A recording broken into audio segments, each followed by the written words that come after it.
Kari Lake, former gubernatorial candidate who espoused a lot of conspiracy theory stuff and then decided not to concede her election when she clearly lost, that Kari Lake, she's trying to grab some headlines, and the right wing and, corporate friendly media are playing right into it. She is one of the crazy folks that the GOP has to watch out for. And guess what?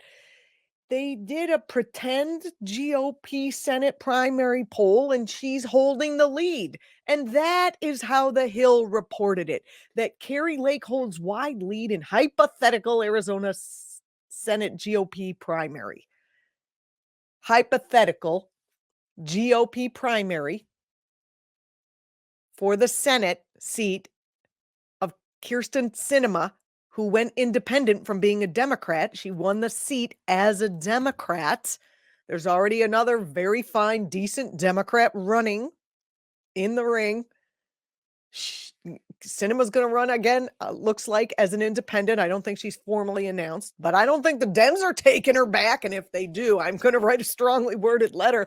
But anyway, this is about Kari Lake. And this is about how the news media just fearmongers. This is a fearmonger headline. Kari Lake holds wide lead in hypothetical Arizona Senate GOP primary. Oh my God, Kari Lake holds a lead. Yeah, over like 14 other ridiculous candidates with zero name recognition. Of course she holds a lead. She used to be like the TV host there. She used to host the local news. People know who she is. And she's out there giving speeches in packed auditoriums, or at least that's how they report it. Here she is. Let's see who packed the auditorium. Clippings. And I am the only candidate in America. I see a lot of gray heads down at the bottom of the screen there. Listen for this. She is about to brag about being a really dangerous and unpopular candidate. And then the audience is going to do a thing that makes me fear for America. According to a survey that had 100% negative stories written about them. Most Republicans, the survey said 87% of the stories were negative. There was one candidate that had 100% negative stories, and it was yours truly, which is okay. But the funny one, I woke up one day and I was drinking my coffee and I scrolled down and it said the most dangerous politician in America. And I thought, well, surely it's going to be Donald Trump, right? It has to be an article where they're attacking Trump. I rolled through it and it was a picture of me. This middle-aged mom, fed-up mom from Phoenix. And I thought, you know what? I am dangerous.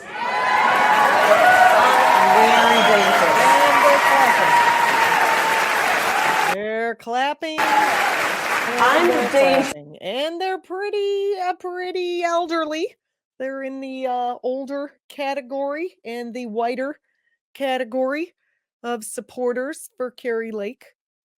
She is very pleased to be the most dangerous candidate in America. Now, which way is she dangerous? Is she going to upset the status quo in terms of, giving, say, healthcare to all Americans as a right? And is she going to upset the status quo by perhaps reining in the arms industry? Is she dangerous to the America that we have now, where guns are in our streets, in the hands of people who should not have them? How is she dangerous? Or is she dangerous like she's mental and she doesn't believe in electoral politics and she's going to do exactly what Donald Trump did, except more? Which kind of dangerous? There's one kind I like and one kind that I think is a terrible idea. Dangerous to the system that they've created that puts them first, meaning the politicians, and we the people last. I'm dangerous to that. And I'm happy to be dangerous. Oh, just more right-wing bull-larky politicians first and people last. And guess what? If you get elected, you will be a politician. You already are a politician just running for office. You are not a people, in your estimation of the system.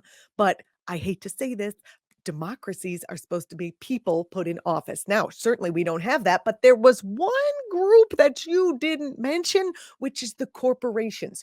Are you going to be dangerous to big pharma by making prescription drugs given away at cost?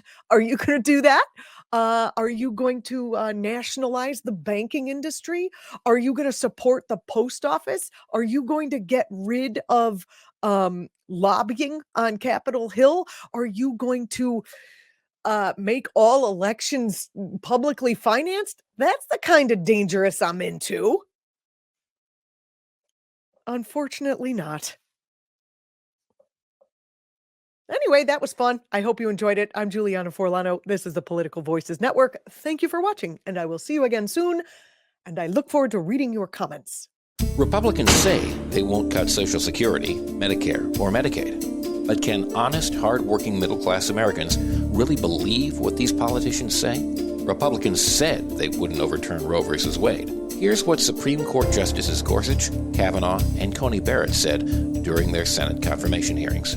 Roe v. Wade, it is a precedent of the United States Supreme Court. A good judge will consider it as precedent of the United States Supreme Court. Roe v. Wade. It's settled as a precedent of the Supreme Court. Roe is not a super precedent, but that doesn't mean that Roe should be overruled.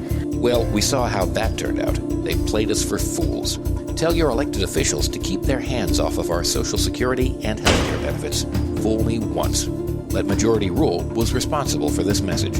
LetMajorityRule.org is a project of the Marvin Lucas Super PAC, which is responsible for and paid for this ad and is not affiliated with or authorized by any political campaign or candidate or candidates committee.